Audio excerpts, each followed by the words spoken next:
이번 한 주가 참 많이 추웠던 한 주이고 또 오늘도 영하권인데도 불구하고 그렇게 춥다는 느낌이 안 들 정도로 한 주간 많이 추웠습니다.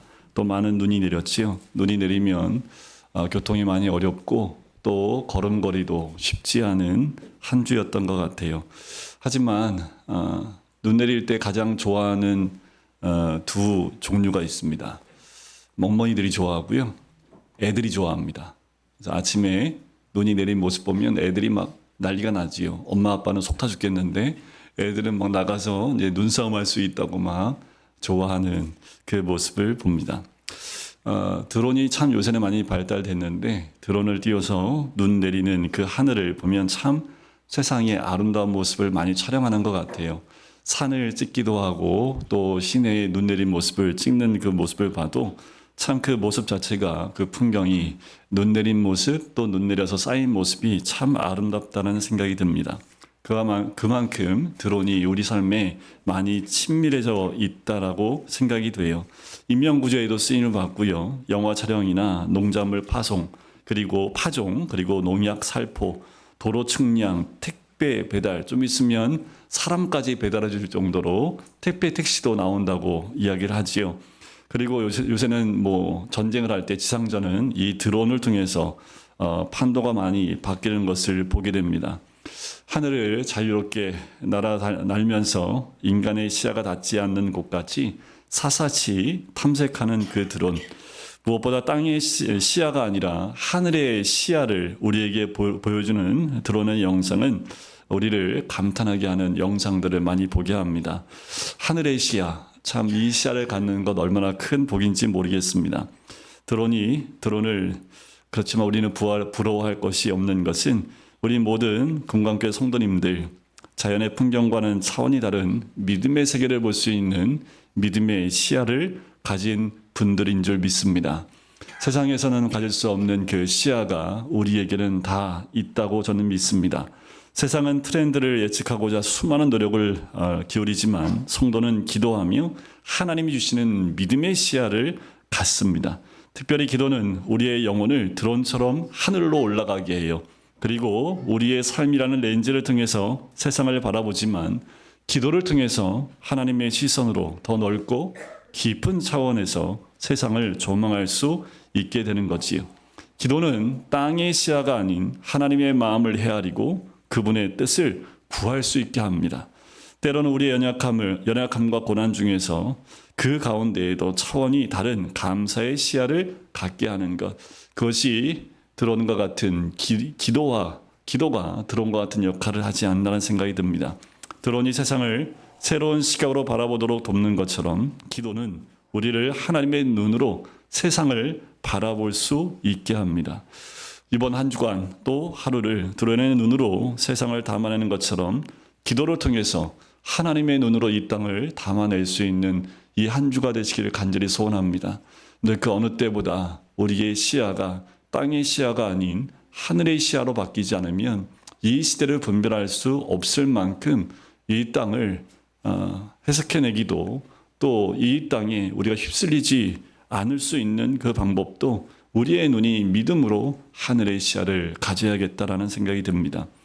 하나님 우리에게 원하시는 것은 바로 그런 믿음입니다. 이스라엘 백성들에게 뿐만 아니라 우리에게 원하시는 것은 참된 신앙이지요. 참된 신앙의 위기는 위선과 타락이 생기면서 시작이 됩니다. 신앙의 위기가 오면 겉으로는 아무 문제가 없는 것 같아요.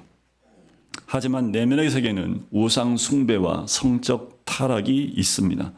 하나님을 너무 무시하는 삶을 살아요. 우리가 어떻게 하나님을 무시합니까? 오늘 가만히 보세요. 일주일 동안 우리가 얼마나 하나님을 무시하고 살았는지 보시면 하나님이 없는 것 같은, 몇 전에도 제가 한번 말씀을 드렸지만 하나님이 없는 것까지 사는 것 자체가 우리가 하나님을 무시하는 삶을 살고 있다라고 보시면 됩니다. 여러분들 이번 한 주간 동안 살아가시면서 얼마나 하나님을 인정해 드리고 우리 삶 가운데 역사하시는 하나님을 바라보셨습니까?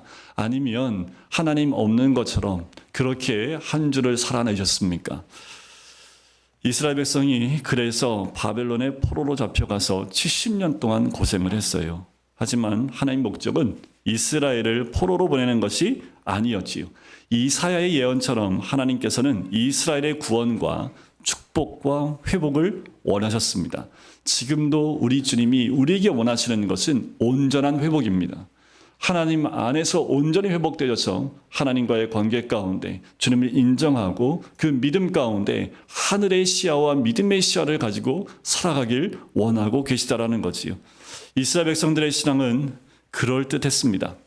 금식도 늘 했고요. 안식일은 정말 철저히 지킬 만큼 안식일 날 지키면 안 지키면 죽을 수밖에 없는 율법을 29가지나 만들어서 여러분들 여인네들이 이 가슴에 혹시라도 바늘 하나 꽂고 다녀도 그것도 안식일을 범하는 죄라고까지 할 만큼, 그리고 하루에 걷는 거리도 제한을 둬서 그 이상 걸으면 노동이라고 해서 걷지도 못하게 할 만큼 안식일을 철저히 지켰습니다.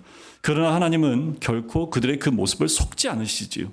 아무리 우리가 눈물을 흘리고 예수를 잘 믿는 것처럼 행동해도 하나님은 속일 수 없습니다. 하나님 앞에서는 만물이 다 그 속모습을 다 드러내는 것하고 마찬가지예요. 1절을 보세요. 크게 외치라. 목소리를 아끼지 말라. 내 목소리를 나팔같이 높여 내 백성에게 그들의 허물을, 야곱의 집에 그들의 죄를 알리라고 얘기를 해요. 하나님께서 이사야를 통해서 크게 외치라고 말씀합니다. 목소리를 아끼지 말라고요. 그 말은 투명하게 하라. 머뭇거리지 말라는 뜻입니다. 근데 우리가 소문낼 때 꼭 소문내야 될 것, 어른들이 늘 얘기하는 것, 아픈 건 소문내야 된다고, 병은 소문내야 된다고 얘기를 하지요. 여러분들 암에 걸려도 암인지 모르고 죽는 것보다 내가 암인 것을 알고 있다면 그것이 오히려 복인 것이 무엇일까요? 내 질병의 원인을 안다면 치료할 수 있는 방법을 찾아나갈 수 있습니다. 발견해야 수술도 하고 치료할 수 있는 거지요. 만약에 그것을 발견하지 못했다면 결국 우리는 어려운 환경 가운데 갈 수밖에 없는 거지요. 제가 군대에 가서 참 많은 것을 경험했는데 화단을 한번 1년에 한 번씩 꼭 해요. 4월 5일만 되면 지금도 변함이 없을 겁니다. 그러면 군인들이 남는 것은 힘밖에 없거든요. 그래서 화단을 만드는데 동네 화단이 아니라요. 이만한 바위를 굴려서 화단을 만듭니다. 못하는 게 없어요, 군인들. 저도 이 몸매로 저 몸만한 꽃갱이질 해가지고 제가 평생 꽃갱이질을 군대에서 다 했는데 특징이 있는데 큰 바위를 드러내면 그 바위 밑에 뭐가 있을까요? 여러분들 제일 싫어하는 벌레하고 지렁이가 버글버글합니다. 근데 바위를 딱 뚫쳐내면 그 벌레들이 사삭 다 없어져 버립니다. 왜 그럴까요? 빛이 비치고 따뜻한 기운이 들어가니까 습한 기운이 사라지는 것 같은 거지요. 여러분들 집안에 커튼을 쳐놓으면 집안이 어떤지 잘 안 보이지요? 커튼을 딱 열면 뭐가 보입니까? 먼지 보이지요? 막 이 굴러다니는 것 다 보이지요? 하나님 그와 같아요. 하나님께서는 내 안에 숨어있는 죄악을 더 이상 숨기지 말고 드러내라는 거예요. 근데 드러내는 거 고통스럽고 부끄럽습니다. 하지만 그 자체가 축복인 줄 믿습니다. 그래야 치울 수 있고요. 그래야 그 이끼 나고 벌레 있는 것들이 다 드러나서 깨끗하게 치유되고 또 바꿀 수 있기 때문에 그래요. 자, 그러면 하나님께서 드러내라고 하시는 것이 무엇입니까? 라는 거예요. 이스라엘 백성은 이렇게 얘기합니다. 2절과 3절에 보면 내가 금식하는데 왜 하나님께서 알아주시지 않습니까? 왜 응답하시지 않습니까? 라고 대들어요. 금식에는 통해와 고통이 따릅니다. 음식을 먹지 않는 이유는 몸을 괴롭게 하기 위해서 그렇지요. 그들은 이렇게 고통을 스스로 겪으며 기도하면 마땅히 하나님께서 응답을 해 주셔야 한다고 생각을 합니다. 하나님께 드렸으니 하나님은 주셔야 된다라는 거지요. 여러분들 이 생각은 우리 가운데 없습니까? 우리는 하나님, 제가 이렇게 주일 예배 열심히 드리고 이렇게 열심히 기도하고 새벽마다 주님 앞에 무릎 꿇고 남들 모르게 헌신도 하고 봉사하고 있는데 하나님께서 나에게 주시는 대가가 무엇입니까? 반문하는 것과 다르지 않아요. 세상 사람들이 이거 갖고 이렇게 얘기하지 않습니다. 오히려 믿는 사람끼리 더 그렇게 교회 잘 섬기는데 하면서 이렇게 얘기하고 반문을 하지요. 하나님의 대답은 다음의 말씀에 나옵니다. 보라, 너희가 금식하는 날에 오락을 구하며 온갖 일을 시킨다라는 거예요. 하나님은 금식을 보는 것보다 내면을 보신다라는 거예요. 이스라엘 백성의 금식의 형식은 갖추었지만 그 내용에 뭐가 있어요? 오락을 즐기고 있었다라는 거지요. 금식하면서 자기가 하고 싶은 일을 다 한 거예요. 우리도 주의를 경건하게 지킨다고 하고 주의를 온전히 지킨다고 하면서 우리의 내면을 보면 온전함이 없이 나 자신을 위해서 여전히 가지 말아야 될 곳에 가고 말하지 말아야 될 것을 말하고 행동을 금해야 될 것을 행동하고 있는 우리의 모습이 있지요. 예배를 드리는 것이 마치 내가 해야 할 모든 것을 다 한 것으로 여겨버리고 내 마음과 삶에는 변화가 없는 것. 하나님이 그 사람의 예배를 기뻐하시겠습니까? 교회 오는 길에 여러분들 혹시 한바탕 부부싸움 하시는 분들은 계시지 않습니까? 어떤 이제 목사님이 새벽 예배 특세를 하는데 그 목사님이 갑자기 버럭하면서 너 때문이야 그러셨대요. 그랬더니 한 집사님이 고개를 푹 숙이면서 막 우시더래요. 나중에 왔더니 새벽 예배 나오면서 아주 가열차게 부부싸움 하신 거예요. 차 안에서.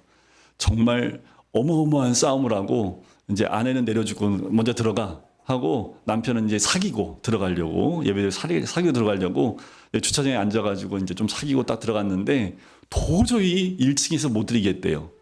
그래서 2층에 계신 분들이 다 싸워서 거기 앉으신 거라고 이제 말씀드리는 건 아니고요. 2층에 앉아 있는데 그날따라 목사님이 너 때문이야. 근데 아무 소리가 안 들렸는데 너 때문이야만 이게 딱 들린 거예요. 근데 그날 설교가 들 리가 없지요. 그렇게 아니하고 그렇게 가열차게 싸웠는데 그런데 딱 한마디 목사님 너 때문이야 하는 그 말 한마디 했는데 정신이 바짝 들더래요. 그날 엄청나게 회개를 했다고 합니다. 여러분들 우리가 교회 오는 모습들 가운데에도 하나님을 만나러 나오는 모습 가운데에도 어쩌면 우리가 이렇게 뻔뻔한 모습은 있지 않은지 모르겠습니다. 하나님께서는 금식하면서 다투는 것을 책망하세요. 그것이 4절과 5절에 나와 있는 말씀 아닙니까?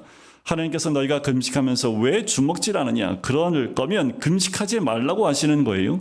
하나님께서는 형식적인 금식을 기뻐하지 않는 3가지 이유를 말씀하십니다. 첫째, 금식하면서 오락을 했다라는 것이고, 둘째는 아랫사람을 혹사시켰다는 것이고요. 셋째는 금식하면서 싸움질하고 주먹질했다라는 거예요. 하나님께서 이런 금식은 하지 말라고 하십니다. 이런 금식을 한 사람들이 누구였을까요? 예수님 시대에 바리새파 사람들이었습니다. 갈대처럼 고개를 숙이고 슬픈 표정을 해요. 금식하고 있다고요? 모든 사람이 다 알게끔. 오죽하면 예수님이 산상수훈 가운데 금식할 때 어떻게 하라고요? 머리에 기름 바르고 세수하고 얼굴에 더 금식이 드러나지 않게끔 하라 할 정도로 그렇게 굵은 배옷과 죄를 뒤집어 쓰고 하는 금식에 하나님은 절대로 속지 않으신다라는 거예요. 그렇다면 하나님 원하시는 금식은 어떤 것일까? 6절에 보면 이렇게 나옵니다. 내가 기뻐하는 금식. 어떤 금식이에요? 그렇게 형식적인 거 말고 흉하게 결박을 풀어주며 멍에의 줄을 끌어주며 압제당하는 자를 자유하게 하며 모든 멍에를 꺾는 것이 아니겠느냐라는 거예요. 하나님이 원하시는 금식, 첫 번째 부당하게 묶인 사슬을 풀어주는 겁니다. 악한 권력자에 의해서 고난받는 지체를 도와주는 거지요. 우리 주변에 나쁜 사람에게 고난받는 사람들이 있습니다. 그들을 돕는 거예요. 둘째는 압제당하는 자를 자유롭게 놓아주는 거지요. 정치, 경제, 사회적 강자에게 의해서 눌린 약자들을 돌봐주는 것이 참 금식이라고 말씀합니다. 셋째, 모든 멍에를 꺾는 것이지요. 멍에는 부당하게 진 무거운 짐을 말합니다. 이것은 개인적인 문제가 아니라 사회적인 문제를 이야기합니다. 오늘 이 땅에 사는 약자들, 억울한 사람들, 그리고 병든 사람들을 도와주는 것이 진짜 금식이다라고 얘기하시는 거예요. 우리 7절 말씀을 같이 한번 읽어볼까요? 7절입니다. 시작. 또 줄인 자에게 내 양식을 나누어 주며 유리하는 빈민을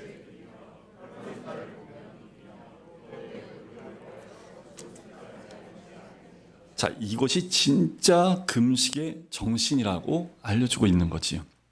이렇게 하면 하나님께서 복을 주시고 기도에 응답하실 텐데 우리는 이런 문제보다 무슨 문제가 더 커요? 왜 금식합니까?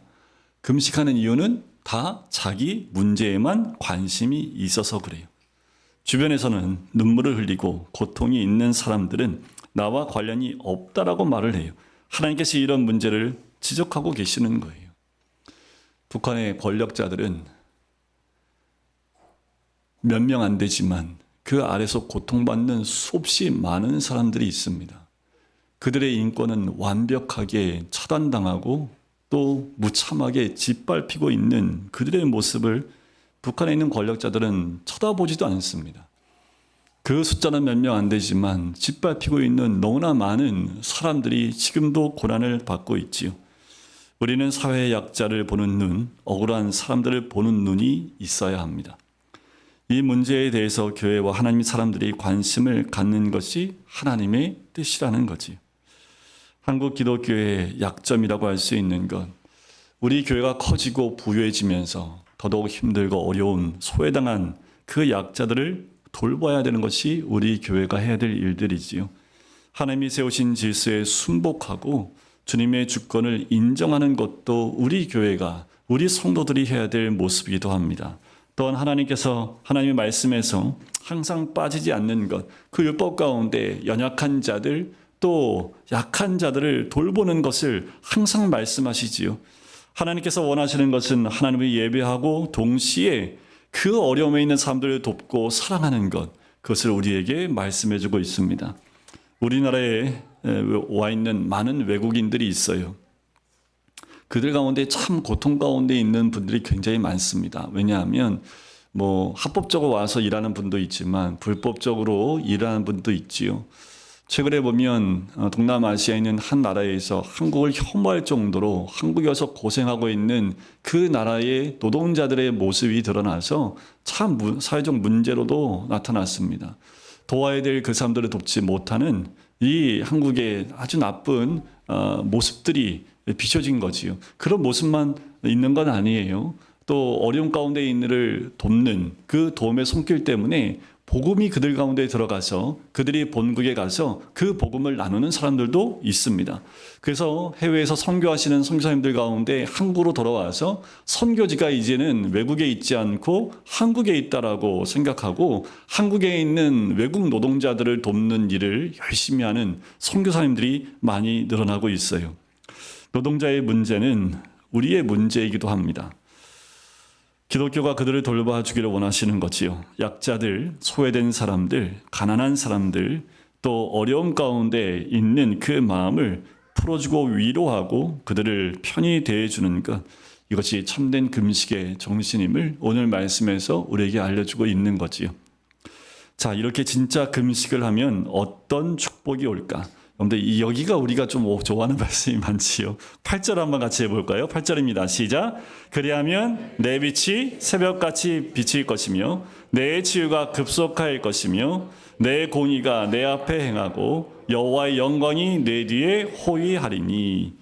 자, 어려움이 있는 사람들, 도움받을 자격이 없는 사람들, 또 갈 곳 없는 사람의 눈물을 기억하고, 그리고 하나님께서 이런 자들을 우리가 돌보기를 원하시는데, 그러면 그때 하나님이 4가지 축복을 약속하신 거예요. 그 약속이 뭐예요? 새벽별처럼 빛나게 해주겠다. 내 상처가 빨리 아물 것이다. 하나님이 내 앞에서 인도하실 것이다. 하나님의 영광이 내 뒤를 보호해 줄 것이다 라고 이야기합니다. 내가 부를 때에는 나 여호와가 응답하겠다. 내가 부르짖을 때에 내가 여기 있다 하리라. 만일 내가 너희 중에서 멍에와 손가락질과 허망한 말을 제하여 버리고 줄인 자에게는 내 심정이 통하여 괴로워하는 자의 심정을 만족하게 하면 내 빛이 흑암 중에서 떠올라 내 어두움이 낮과 같이 될 것이다 라는 거예요. 집이 없고 어려움에 있는 모든 사람들, 또 어려운 가운데 있는 사람을 돕고 함께하고 위로하는, 그리고 그들을 가족으로 받아들이면 하나님께서 응답하겠다고 말씀하는 거지요. 도와달라고 우리가 기도할 때 내가 여기 있다라고 말씀하시겠다라는 거예요. 우리의 신앙은 열심히 하는데 어쩌면 희생과 헌신 부분에 약해 있는 모습이 우리의 모습은 아닙니까? 가족을 위해, 친구를 위해 우리는 오늘 어떠한 희생을 하고 있습니까? 무슨 손해를 보았습니까? 손해나 희생 없이 응답만 구하는 것은 아닙니까? 그리고 하나님의 응답이 없다고 불평하지는 않습니까? 우리의 삶 가운데 신앙과 믿음의 모습 가운데에서 우리가 포기할 것들을 포기하면 빛이 어둠 가운데 떠올라 대낮같이 밝아질 것이다 라고 말씀하시는 거지요. 11절입니다. 11절도 같이 한번 읽어볼까요? 여호와가 너를 항상 인도하여 메마른 곳에서도 내 영혼을 하며 내 뼈를 견고하게 하리니 너는 물된 동산 같겠고 물이 끊어지지 아니하는 샘 같을 것이라. 우리 원하는 것이 여기 다 있죠. 가난한 자를 돌보고 약자를 돌보고 손해를 보고 희생하면 축복은 계속된다라고 말씀하십니다. 우리 모두 12절에 나와 있는 무너진 데를 보수하는 자, 또 길을 수축하며 거할 곳이 되게 하는 자라고 분류할 것입니다. 이렇게 되면 우리 자녀 세대에게 이런 명칭이 이렇게 불려진다고 얘기를 해요. 우리 때문에 마을마다 빛을 볼 수 있기를 바랍니다. 그런데 우리가 사는 곳이 우리 때문에 그 빛을 볼 수 있기를 간절히 소원합니다. 청소는 청소부 아줌마가 하는 것이지 내가 하는 것이 아니라고 생각하지 마십시오. 우리 일하시는 모든 성도님들, 우리 청년들, 나가서 일하고 있는 모든 청년들, 내일과 내일을 나누면서 청소는 청소부에게, 내일은 내가 하면서 거들떠보지 않는 그 모습들이 오히려 세상 가운데에서 믿음의 청년들이 보이지 말아야 될 모습이지요. 쓰레기를 줍고요, 흩어진 것을 반듯하게 하는 일, 그 일은 누가 할 것이 아니라 내가 먼저 해야 되는 모습이지요. 이 작은 모습 하나하나가 세상 가운데의 빛이 드러나게 하는 모습이지요. 그런데 교회 안에서도 마찬가지입니다. 교회 안에 우리 청년들이 예배 끝나면 쓰레기통을 잘 비워요. 약간 좀 부족함이 있긴 하지만 그래도 청년들이 항상 가기 전에 쓰레기통을 잘 비워줘서 얼마나 감사한지 몰라요. 청년부 안에서 대를 이어서 하더라고요. 이제 처음에는 제일 나이 많은 청년이 이제 했는데 이제 알아서 밑으로 안 가니까 네가 해야 돼 라고도 하기도 하고, 알아서 이제 중간에 있는 청년들은 가만히 있다가 그냥 휙 넘어가서 젊은 애들로 이렇게 넘어가서 봉사할 기회가 좀 없는데 봉사할 기회를 제가 주고 싶은 마음이 더 굴뚝 같아요. 여러분, 우리 교회 안에서부터 뭐가 떨어졌을 때 거기에 관심을 갖고 더 나가서 교회 안에 부족한 부분들을 채워나가고 해나가는 것, 이것을 아는 사람은 하나님께서 약속하신 복을 받는 거지요. 가난한 자와 병든 자를 돌보며 조건 없이 희생하면 복이 넘쳐난다라는 겁니다. 이 헌신과 봉사가 교회에서부터 시작하여 밖으로 나가는 거지요. 13절에 보면 안식일에 내 발을 금하며, 안식일을 지키는 온전한 모습이 무엇인지 말씀해 주고 있어요. 안식일에 우리가 좋아하는 것, 기뻐하는 것만 골라서 하지 않기를 바랍니다. 안식일에 우리가 원하는 곳으로 마음대로 다니지 마십시오. 안식일은 주의 날이라는 것, 그것은 예배드리면 끝이 아니라 예배와 함께 오늘 하루를 온전히 올려드려야 이 한 주를 하나님께 온전히 올려드릴 수 있습니다. 이 한 하루도 주님께 온전함으로 이 주일을 온전히 드리지 못한다면 이 한 주간을 어떻게 주님께 올려드릴 수 있겠습니까?